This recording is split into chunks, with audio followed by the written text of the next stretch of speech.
მიხეილ სააკაშვილი დღეს თურქეთის ტრანსპორტის და კომუნიკაციის მინისტრს ბინალი ილდირიმს და აზერბაიჯანის ტრანსპორტის მინისტრს ზია მამედოვს შეხვდა.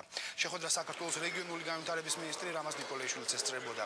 ქართულ-თურქულ-აზერბაიჯანულ მინისტერიალზე თბილისში უკვე მეორე დღეა ბაქო-თბილისი-ყარსის სარკინიგზო პროექტის მშენებლობის საკითხები განიხილება. საქართველოს პრეზიდენტთან საუბარიც სწორედ ამ პროექტს და თანამშრომლობის გაღრმავების პერსპექტივებს შეეხებოდა. Поэтому тут возникает вопрос и 560 миллионов.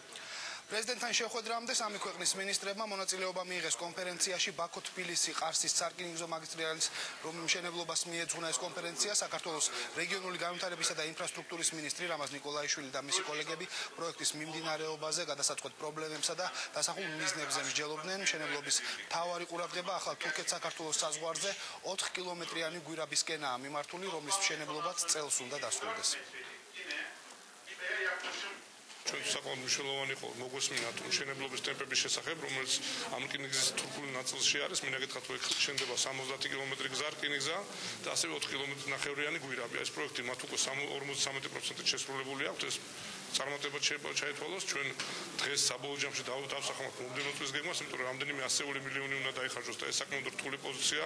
აქედან გამომდინარე, დღევანდელმა დღემ გვაჩვენა, რომ ეს პროექტი წარმატებულად მიმდინარეობს და ასევე მინდა აღვნიშნო, ზუსტად ეს პროექტია, რომელიც მსოფლიოს ტოპ 10-ში შევიდა.